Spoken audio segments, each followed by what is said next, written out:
دین بعد اهم بیانات دي ټولو ملګرو نه تر اخره پورې ناسته اپیل کوم. تاسو مخکې د تقلید په موضوع باندې ډېر مفصل بیان واورېدو. زمونږ تاسو په دې علاقه کې افغانستان، پاکستان، هندوستان کې عموما خلق دعوا د امام ابو حنیفه رحمه الله د تقلید کوي او زمونږ استاد سره دا اختلاف او جګړم چې زیاته جوړه کړې ده. نو په دې مسلې جوړه کړې ده چې تاسو ولې د هغې تقلید نه کوئ،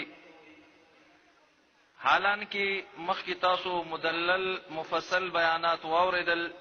چې ائمه کرامو کې چا هم اجازت د تقلید نه دی ورکړی، نه قرآن او سنت د دې اجازت ورکوي، نه د صحابه کرام او نور سلفونه د دې اجازت میلاویدی شي. خو بیا هم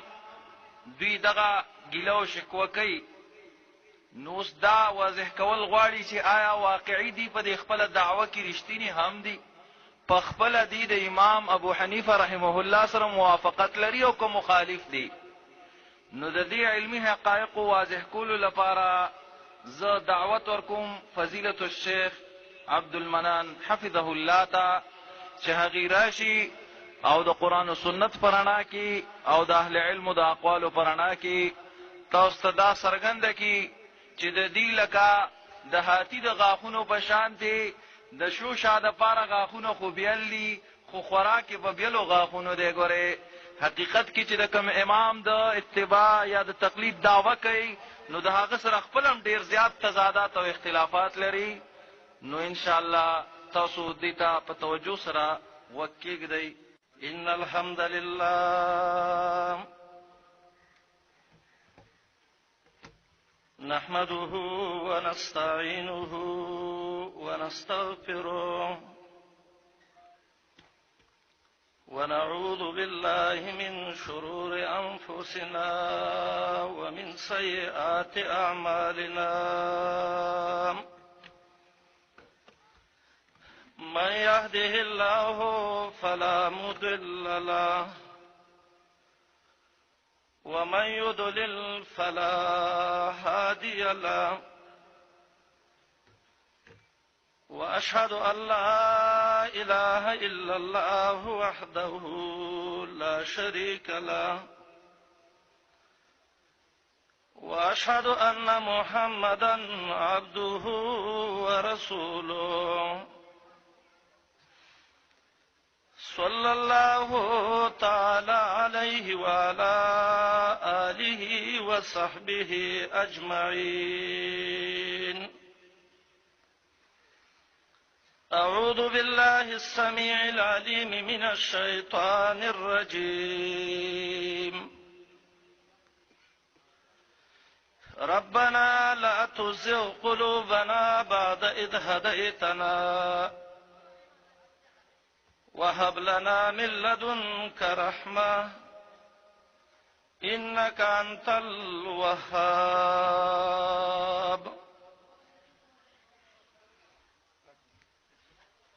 حاضرینو او سامعینو مسلمانانو ورونو، زمونږ استاد سے راجمع کېدل او اجتماع د مقام کې یو عظیم فکر باندې دی چې د مرګرو د پروګرامونو برابر کړی دی. الله دې د دې ول اجر ورکړي. هغه فکر دا دی چې موږ او تاسو صحیح دین په روان شو او صحیح د الله او د رسول الله محبت زموږ زړونو کې راشي. دا بیانونه مو واورېدل د تقلید مذمت او بل د دې ټولو خلاصه او رجعه دې ته راوځي چې د الله بندگان چې امتین دي د محمد رسول الله سره برابر وي. دا لړن خلاصه حاصل دي او محمد رسول الله عليه السلام واجب الاتباع والاطاعت ده. د تابعداري په من لازمه ده. الله موږ دې وخت کې په دې نیو مکلف کړي چې ته د یو فلاني امام او د یو فلاني مولوي صاحب او د یو فلاني عالم خبره ومنه، بلکې موږ ته دونه یو وسعت الله رب العالمین دې کې را کړی دی چې خیر دې که په یو خبره نه پوي دي نو یو ښه عالم وګوره، الله فرس عالم چې اهل الذکر د قرآن او حدیث عالمي، نو دا غي نه ځان پوهه کنو د الله او د الله د رسول لار به توخی. زما د موضوع د دې بحث مناسبت په یو خبره ده، هغه ده منګو تاسو چې کله دی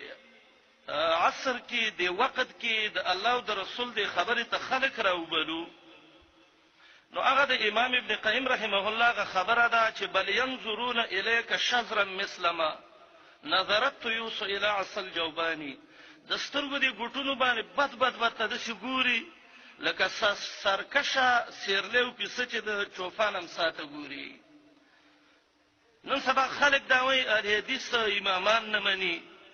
او دا په سلف او سیرت باندې وایي،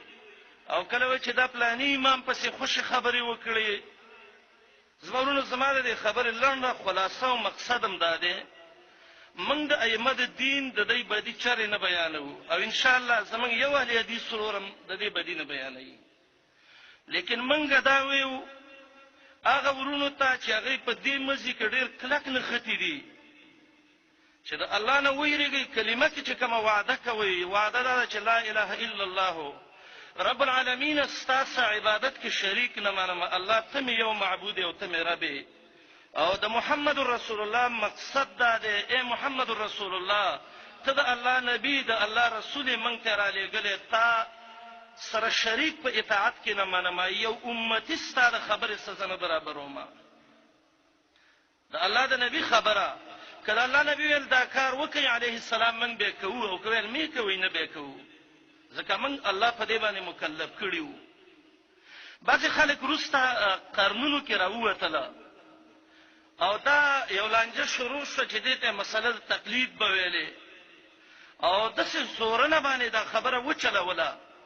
تر دې چې بعض خلکو کې دا ویلې چې یاره چې دا څوک تقلید نه کوي دا خو سي بیمانه ای چا کې دا ویلې، او ځاله یو قانون د دې په دې اصولو کې یې خیره تاسو به د مسلم ثبوت او د تنویع توسعه او د ټولو کې ویلي چې واما المقلد فمستنده قوله لا قوله، د مقلد دلیل دا به د خپل امام خبره دلیلی نه به د خپل دلیلی، او هغه لوی مليان چې د دې عصر دي تاسو کتابونه هم لیدلي پاره کې به لیکلي چې د مقلد د قران او حدیث څه کار دی.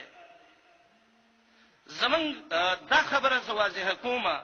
چې دا خبره خلک د خبره کې لږ خطا شوی دي او یا کې دروغ وایي او یا د خبره کې لږ زیاته کړي به فضل الله ومنه. دوی د امام صاحب من خبره منو، من راځي د امام صاحب ګورو، من ته خو تاسو امام صاحب نه منئ، من امام صاحب منو ولې نه منو؟ نعمان ابن ثابت د یو سړی او عالم او راغله او مجتهد او خسړی د الله نبی نو صاحب الوحی نو احترام باندې من قایل یو مجتهد کله مجتهد خطا کیږي او کله حق ته رسیږي، دا حق خبره کتاب او سنت ستلو که صحیح و اخلي او که خراب و نو هغه امام صاحب من ته ویلي چې زما خبره به دیوال نه ولي او دا صحیح حدیث راوالي. من د امام خبره منو او دوی وای من امام منو خو خبره نه منو، دا زمونږ د دې فرق دی. امام ابو حنیفه رحمت الله علیه منګه دا خبره منو چې څه ویل دا، او دوی وای منګه منو خو خبره نه منو، او د دې یو څو نمونه خیمه. اول دا ده خلیل احمد سهارنپوری دیوبندی چې د کتاب لیکل المهند علی المفند چې هغه قاضي او گورنر ته خپل عقیده دغه کړي و چې موږ ته عقیده ښکارا کا، نو هغه وبه صفحه اتمه کې ابتدا د کتاب کې لیکي یو مقدمه لیکل دا او په کلمې د اعلام سره تاکیدن ذکر کړی دا، وای دا په هیڅ باندې پټه نه هغه خبره ده چې موږ په اصولو کې او په فروعو کې لږ اختلاف کوو د مسله کې. عقیده کې موږ د ابو منصور ماتوریدی او د ابو الحسن اشعری مقلدین یو، او په فروعو کې موږ د امام ابو حنیفه رحمت الله علیه مقلدین یو. اوس کما د سیویل چې زموږ د پلاني عقیده یو بل نه بدله ده، والله چې خلک براته وي چې دا عقیده غلطه ده او کړه دې عقیده غلطه ده. اعلام کې شیخ الاسلام ته تپوس کوي چې دا د امام ابو حنیفه رحمت الله علیه عقیده پرې خدا او تاسو په عقیده کې لاړی او څه په ابو منصور ماتوریدی پسې ونختی او څه په ابوالحسن اشعري پسې ونختی، نو د دې امام صاحب عقیده غلطه وه او که ستاسې عقیده غلطه ده. نو که چېرته د امام صاحب عقیده غلطه وي نو د یو غلطې عقیدې والا سړي ولې په فروعو کې تقلید کوئ؟ موږ خو عقیدې ته غلطه نه وي، خو تاسې ورته وویلې که نه. او که چېرته د امام صاحب عقیده صحیح نو تاسې ولې د صحیح او حق عقیدې نه انحراف کوئ چې صحیح عقیده پرېږدئ؟ نو فماذا بعد الحق الا الضلال، بیا خو ګمراهي هم د لکۍ نه رانیولې ده، ګمراهۍ پسې روانې وئ. نو سره شئ دا سوچ به وکړو چې زموږ د امام صاحب څه عقیده برابره ده او د دوی اوس عقیده نه ده برابره، او موږ ته وایي تاسې نه منئ، او د امام صاحب وینا ده زما خبره حق ومنئ، موږ دغه هم منو، زما خبره صحیح ومنئ، موږ دا هم منو، وینا یې موږ منو، عقیده زموږ څه برابره ده. موږ ته وایي تاسې وایي امام مانو چې کنځلې کوئ. او د پښتو متل دی وایي غلبېل راپاڅېد او د کوزې او لوټې ته یې ویل تا کې سوري دی او خپلو ته یې نه کتلې. خپله عقیده اول د دې خلکو څه برابره کوي چې د امام صاحب باره کې ستاسې عقیده څه ده. نو کله دی دا وایي چې یاره دا خو زموږ مخکینۍ خبره وه او په دې موږ تېروتلي وو، غلط شوي وو او دا موږ بیا نه ویو. موږ ویو دا تاسې هسې هوا باندې لګوئ. علمای عقاید علمای دیوبند دې کې وګورئ، هغې کې هم دا عقیده لیکلې ده او تاکیدي وایي چې ګوره عقیده کې موږ د امام صاحب څه نه یو ملګري. نو موږ وایو د امام صاحب د عقیدې دشمنانو ولې تاسې د امام صاحب نه کوم عیب هم بیا مې ته چې د خبره کې ته وګرځېدئ؟ وقت کم دی زه اجمالي رسالې وایي خبره راخلمه. الحمدلله زموږ د امام صاحب عقیده یوه ده چې هغه عقیده د اسماء او صفاتو د الله ده، د الله د ذات په باره کې. دا ټولې زه یو انشاءالله اجمالا ویم. دویمه خبره دی چې کله مسلې د وسیلې ته راورسېږي چې دا توسل بالذوات شته دی او که نشته دی، نو دی دقه ځای کې بیا په امام صاحب باندې خاورې راواړولې. د امام صاحب عقیده در مختار 5 جز کې رانقل کړې ده، غالبا 215 صفحه کې. او په فقه کې دا هغه مسله ده چې موږ یو چې سند څه ثابته ده، دی سند ولا نه دی ثابت کړی. در مختار 5 جز کې د توسل په باره کې د امام ابو حنیفه رحمت الله علیه عقیده ذکر کوي. در مختار والاوی عن بشر ابن ولید عن ابي يوسف، دا بشر ابن ولید د امام ابو یوسف نه، قاضي ابو یوسف چې دا د امام صاحب مشر شاګرد و، د دې نه نقل کوي. عن ابي حنیفه ته دی تصریح وکړه، صاحب المذهب ذکر کړه. هغه څه وایي؟ قال لا ينبغي لاحد ان يدعو الله الا به باسمائه الا به. هغه وایي لا ينبغي هیڅ چاله نه دي مناسبه. الاشباح والنظائر کې ابن نجیم لیکلي دي چې دا فقها د لا ينبغي کلمه وایي دا ډېر تاکید په نفي کې پیدا کوي. هیڅ چاله دا مناسب نه دي ان يدعو الله چې د الله نه دعا وکړي الا به. به ابن عابدین شامی لیکلي دي دا هغه په حاشیه باندې باسمائه و صفاته، د الله نه چې سوال کوي نو د الله په نومونو او د الله په صفاتونو به کوي. نو دی چې کله مسلې د وسیلې ته راشي نو بذات توفیل او بجاه توفیل او په حق فلان او فلان او فلان او فلان دا قصې پکې ولي. تپوس دا کوي چې د امام صاحب د عقیدې خبره د توسل غلطه او که صحیح وه، که صحیح وه ولې پرې خدا او که غلطه وه ولې تاسې پرې رد نه کوئ؟ دارنګې د امام صاحب دا مسله صدر الدین ابن ابي العز حنفي عالم دی، شرح عقیده الطحاویه کې ډېره تفصیلي ذکر کړې ده، تاسې کتلې ده. هدایت کتاب الکراهیه کې ګوري، دغه شامی ګوري، عالمگیری ګوري، دا ټولې ګوري، دې کې لیکلي دي کنز پورې. وایي دا دعا صحیح نه ده، اسألک بحق فلان، دا مکروه ده. ولې؟ وایي فإنه لا حق للمخلوق على الخالق. دا د اهل سنت والجماعت عقیده ده چې المخلوق په خالق باندې هیڅ حق نشته دی، دا مکروه ده ویکره مکروه ده. نو دی ولې کله داسې بهانې کوي وایي دا خو به مکروه تنزیهي لکه ګرمې اوبه چسکې وایي غلی کښېنه وایسې هغه دا مه کوه، خوی چې خراب شي ډېرې بهانې به خلک کوي. امام محمد ابن حسن شیباني چې دا د امام ابو حنیفه رحمت الله علیه د مذهب دې ته محرر د المذهب النعماني به ویلې، هغه لیکلي دي تپوس ته کوي د خپل استاد نه چې ته دا یکرهو وایې نو ته د دې نه ستا څه مراد دي؟ نو هغه وایي چې دا اصل په دې کې دی چې دا حرام دی. تاسې کنز وګورئ کتاب الکراهیه کې دا ځای راغستی دی، اخیرني کنزونو کې. توسل په مسله کې دا خلک د عقاید علمای دیوبند دغه المحند علی المفند اتمه کې لیکي چې یاره موږ توسل بالذوات په دې باندې قایل یو. نو موږ وایو چې موږ د امام صاحب هغه خبره کوو چې توسل بالذوات پرېږده. امام صاحب وایي د الله په اسماء او صفاتو باندې وسیله وکړه او ته وایې چې زه کوم. نو اوس انصاف په تا دی چې تا خو د امام ته نه منې او که زه نه منم. عقیده کې اوسه خلاف دی، توسل کې اوسه خلاف دی. هغه وسیله چې قرآن او سنت ذکر کړې ده خو الله ته تقرب دی په اعمال صالحو، او دوی زما ورونو خر له د ګډ نوم کې خدا. امام ابن قیم رحمت الله علیه وی فالشرك هو التوسل مقصودهم زلفى من الرب العظيم الشان بعباده المخلوق من حجر ومن شجر ومن قبر ومن اوثان. دغه شرک راوستنو مې ولده وسیلې کې خدا. نو کته سپیرا ونیسی او چې بسم الله الله اکبر اطبه هذا الشاد دا ګډ د الله په نوم لالوما والله کدا سپیته ګډ کې په دی باندې منګه مو شرک ته وسیلې نمونه مکدی. امام ابو حنیفه رحمت الله علیه پر خدا مونږ ته وی تاسو نه مانی د سمخ کې سراشه ډیر مسائل د دوی د سیدي دا ټول په حنفي لیکلي دي چې د امام ابو حنیفه رحمت الله علیه دغه دا مذهب دی چې اجرت علی الطاعات بناخلي. دا وګورئ د فقه د ابتدایي کتابونو نه انتهایی پورې شته دی. دوی چې کله راشي د دوی خاص قصونه دي. نکاح له تړمه خلک ور 400 روپۍ مې په خواغه سیوس بازار راکې خرچې ګرانی شوې دي. دارنګ بانګ د بچی په خوا کې وای ما جمعه کې سکیګم 100 روپۍ براکې.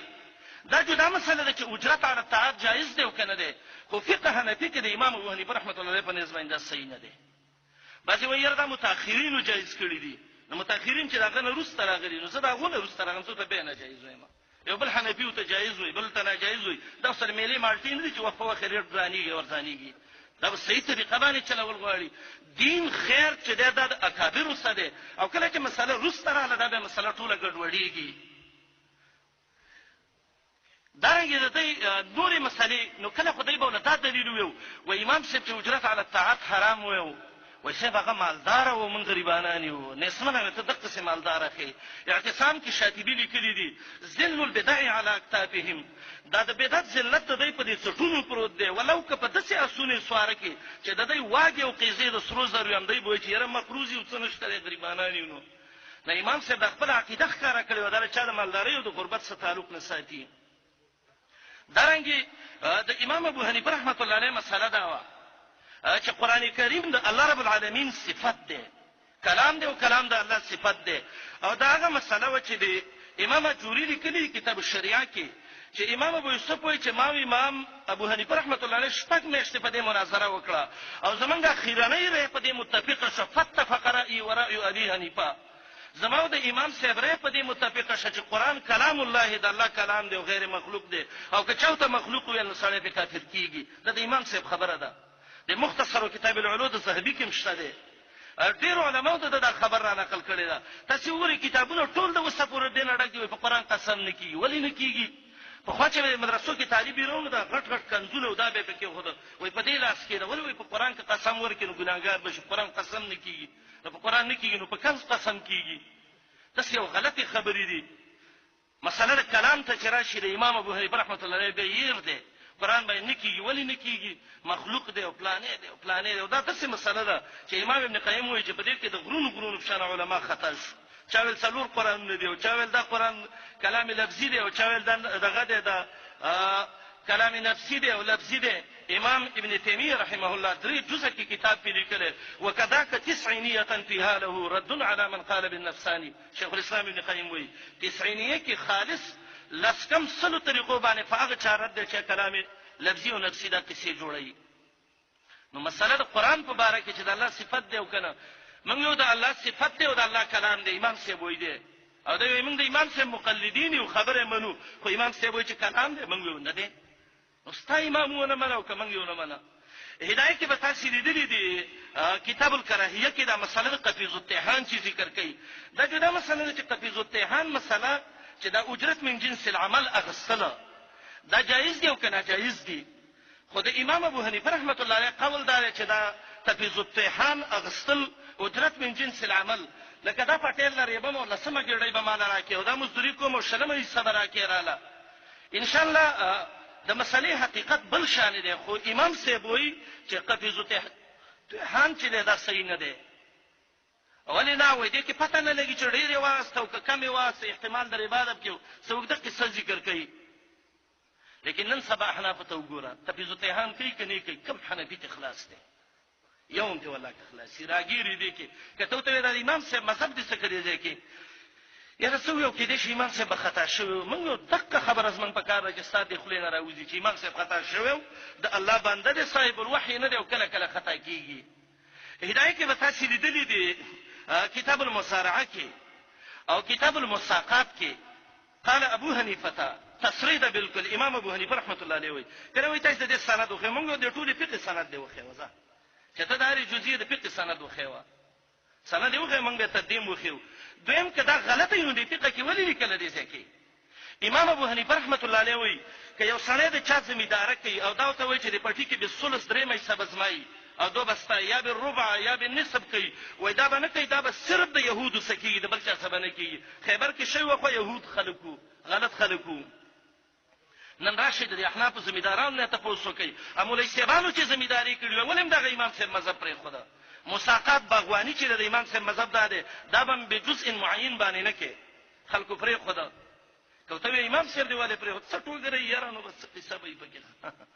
عجیب خبره ده باو ک تجر و با الى جراغه مسله ده ستابه جر ورکی اوس موږ د مقص په ځای پرته جر نه ورکی دې ته په لګه توجه کې چې د امام صاحب خلک منی او کني منی دارنګي د امام ابو حنیفه رحمت الله علیه عقیده ده چې مړی خبرې نشي اورېده سماع الموتانه امام ابو حنیفه رحمت الله علیه منکر ده او دا د فقه په معتمدو کتابونو کې ده او څوک چې وایي چې امام صاحب د دینه رجوع کړی د زیلعی او نور علماو په دې رد کړي چې بالکل دا صحیح خبره ده چې امام صاحب وایي چې مړی نه اوري نن ورشه د مړو خزو ته څوک پراته احناف دی او کلیدیستی هغه خلک وګوره چې هغه په کتابونو کې لیکلي دي تاسو د قاضي ثنا الله فانی فتیغه کتاب لیدلی تفسیر مظهری او د دې نظم دی معاصر ځوانانو ته نقل کړي البصائر کې ته نقل کړي دي او باقي کې لیکلي دي وبالجمله تحقیق ده چې ان للاولیاء کرامات د اولیاء څخه کرامتونه شته د مرګ نه وروسته هغه ده یدمرون اعداهم وینصرون اولیاءهم د دې چې څوک د مرګري نو د دې مدد کوي او د دې چې څوک د دشمنانو د کورونو له بل طرف راړي وګورئ د ژوند دي کنه دا به چنچنه چې په قبر کې نه راو خزوله معلومي اوس دا خبره چې مړی د امام صاحب خبره دی مې یو کوم او خدای خبره هم غلطه ده د زیارتونو کې د منجوران چې کوم ناشتي اولې د شکل برابر نه کړي چې سترګه مشرق ته ګوري بلې مغرب ته ګوري کله دای دا وسی اول د دای د سترګو د بیلنس ولا برابر کې به د رسته د نور خبره کوي چې یدمرون اعداهم وینصرون اولیاءهم دارنګه د امام ابو حنیفه رحمت الله علیه کتاب الافسار کې امام محمد د امام ابو حنیفه صاحب نه نقل کوي هغه وایي قبر به نسی مټی کیږي و امام ابو حنیفه صاحب ویلي دي په قبر به لیکل کیږي او په قبر به کېناستل کیږي نن لاړ شي وګورئ چې قبرونه پاخه دي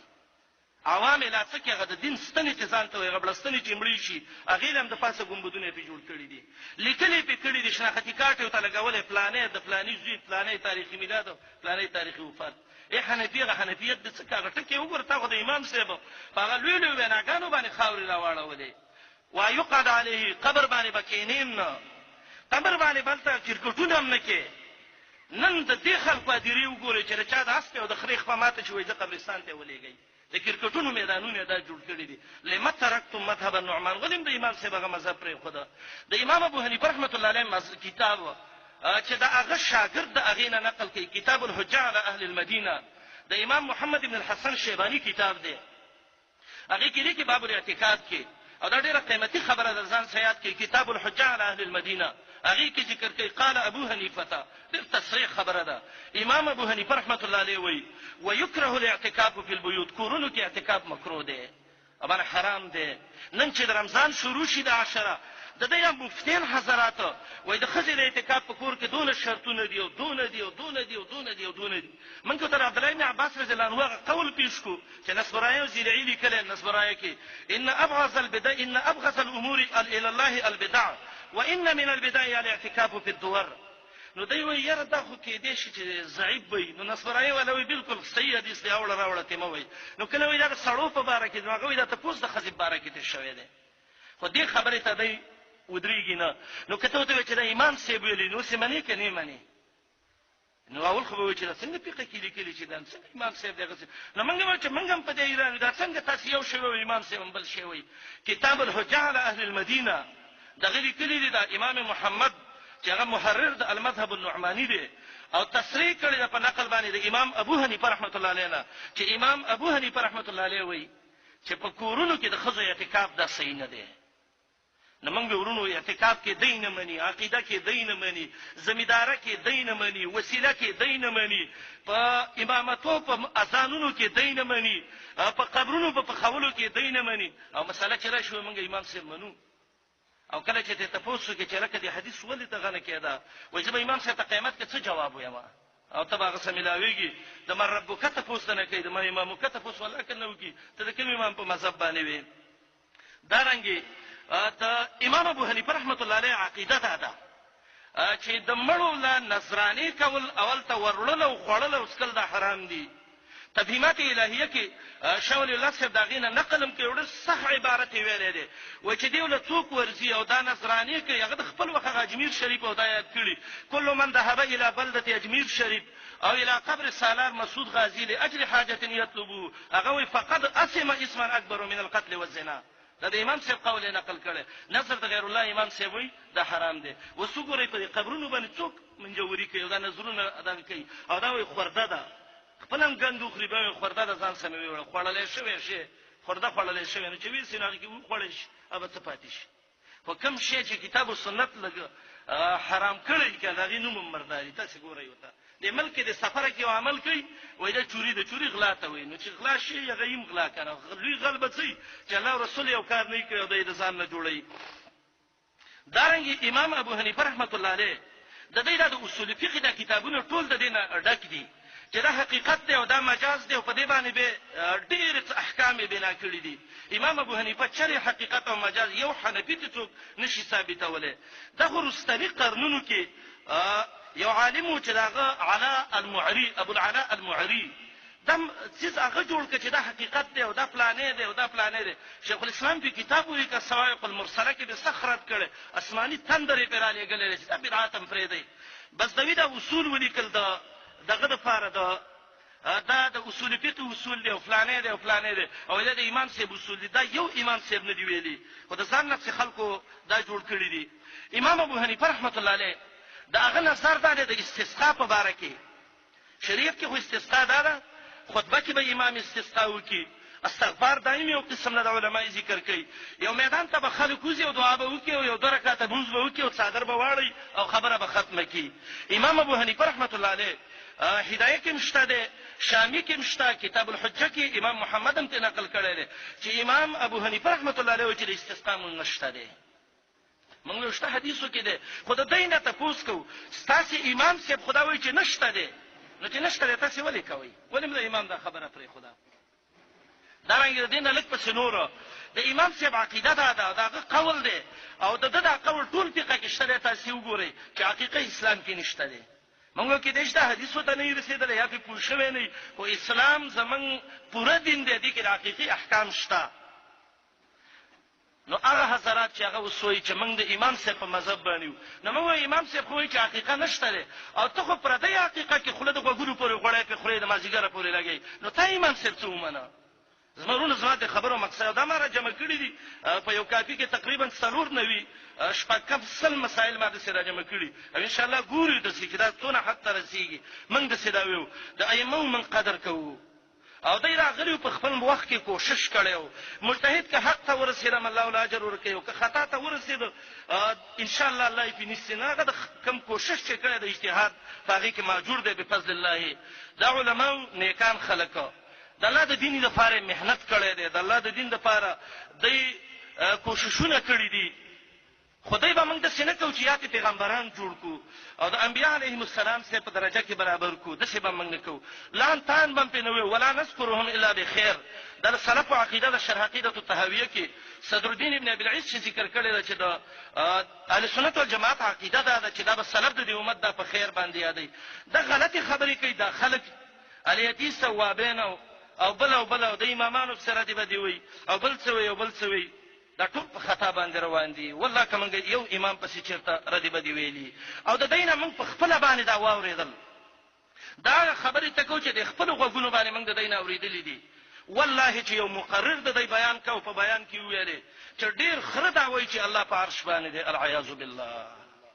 والله دا ته موږ د خپل غوګونو باندې اوریدلې دي چې په بیان کې ویلې چې ډیر خره دا وایي چې الله په عرش باندې دی وسالم الله تبارک ته قران کې وګوره الرحمن على العرش استوى څو القران کې الله ویلي نور ثلاثه کې چې سته په ګټه ورې مسمان ته خپلوازي امام ابو حنیفه رحمۃ اللہ علیه سوی الله په عرش باندې د خپل شان مناسب او هغه وایي من لم يقر بعرشه سبحانه. امام ابن قیم داغه دا کلام را نقل کړی دی. من لم يقر بعرشه سبحانه فوق السماء وفوق كل مكان فهو الذي لا شك في تكبيره. وجه څوک الله په عرش باندې نه مني دا خو کافر دی. او امام ابن قیم ته ډیره ښه خبره ښکاره شوې وه. نو هغه وایي لله درک من امام زماني. امام د زمانې الله دې ډیر په یو خیر دله درکړي. ډیره ښه خبره دې وکړه. د امام صاحب عقیده ولې دلته پرېښوده؟ زمونږ د ټولو ورونو نه دا خواست دی. ورونو موږ ټول طالبان د علم یو او کوشش وکړئ د میدان کې هغه عقیده چې کومه امام صاحب د اسماء او صفاتو باره کې ښودلې وه دا د امت ته راښکاره کوي. او دویمه خبره دا ده دا د دې امت علماو نیکان خلکو ان شاء الله دا بچره من په خولې باندې بد نه اړو. البته دونه به کوو چې د دې خبره به د الله رب العالمین او د محمد رسول الله د وینا سره برابر وو. الله رب العالمین دې زمونږ استاد صحیح عقیده نصیب کړي او الله دې موږ د خرافاتونو د خرافاتونو نه بچ کړي او هغه عقیده چې هغه د سلف هذه الامه وا او هغه عقیده چې په هغه باندې به موږ جنت ته رسیږو. الله رب العالمین دې زمونږ نصیب کړي. اقول قولي هذا واستغفر الله لي ولكم وصلى الله على نبينا محمد واله وصحبه اجمعين. دو ملاویدو پتا مه هیروئ. الفلاح اسلامک ریسرچ سنٹر این خوشبو محل گنج پیښور خار زیر اهتمام قاری ابو محمد ارشد همدرد. موبائل نمبر 0312 91 99 812.